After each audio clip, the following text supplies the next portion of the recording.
Welcome to my bedroom. I hope that you all are doing real fine. This video is actually going to be about fandoms. I think I briefly mentioned in one of my videos that I am a huge fan of several things. I think when it comes to fandoms, people kind of profile you, but that is what I'm going to talk about in this video. Embrace your love of fandoms. It's okay to like something. You might like chocolate, cars, trains, math, writing, Fall Out Boy, 21 Pilots, BTS, Dan and Phil. I'll leave you to guess which one of those I'm really into. Actually, I'm into several of those. I think it's really important to be comfortable in what you care about because there's only one of you and other people have lots of opinions about what you should or shouldn't feel, which isn't really fair considering, again, there's only one of them as well. So guess who they have control of?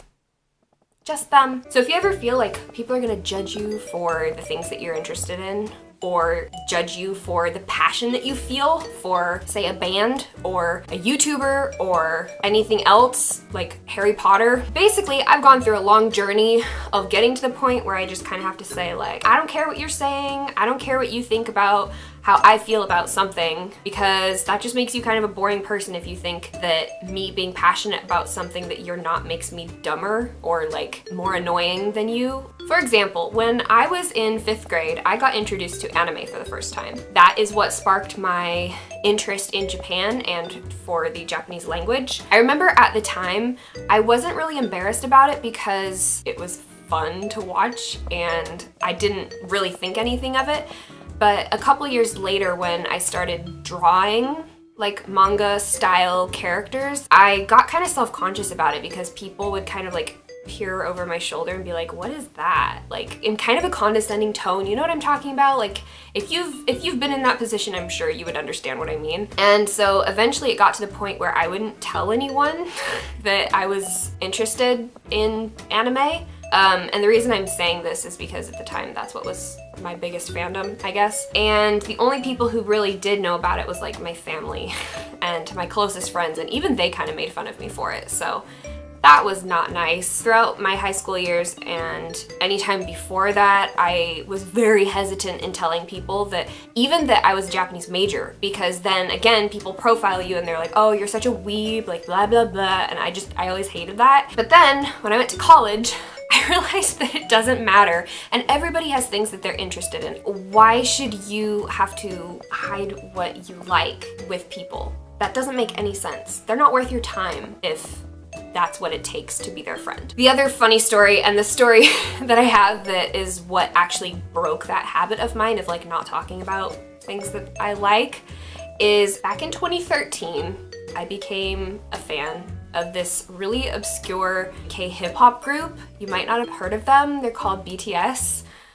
But when I moved to college, I kind of stopped talking about them because I was worried that my new roommates would think I was weird and wouldn't want to hang out with me, which now that I think about it is really dumb because now I'm still rooming with them and they know everything. But the story that made me like get over this fear is that I had one poster of BTS at the time. One poster, but I didn't want to stick it on the wall of my dorm room because I thought that would like bother my roommate, which is Abigail. So I stuck the poster inside of my closet.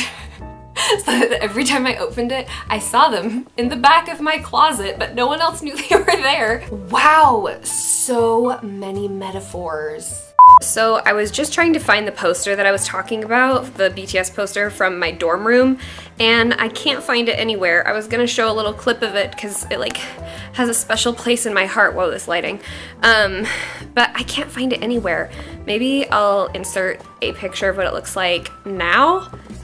That was the one that was in my closet. But yeah, that was funny. And eventually one of my roommates found out that that was in there and they thought it was the funniest thing ever because other things were going on in my life at the time that, like I said, metaphors. I eventually took that out of my closet and now hang them up everywhere because they make me happy. Personally, I think it's really endearing when someone is a huge fan of something. It shows that they care. It shows that they have the capacity to love something so much that they're willing to dedicate their time to it. Because if someone is willing to put a whole lot of time and effort into even people that they don't know like face-to-face personally, how amazing do you think they're gonna be when you're friends with them? Because it shows dedication, and isn't that what we're looking for? For me personally, this might not be true for everyone, but when people are extremely, extremely passionate about something, that's really attractive to me. So I guess basically the takeaway of this video is be yourself. I don't know how I got from like fandoms to be yourself. It's so inspirational. If you can't love things in front of someone, they are not worth your time. My point is just please, please, please don't fear telling people about what you care about, because that makes you unique. And if you find someone who cares about the same thing, and you were the one who was brave enough to talk about it and bring it up and be open about it, chances are you're gonna become friends, because people, again, are really attracted to passion.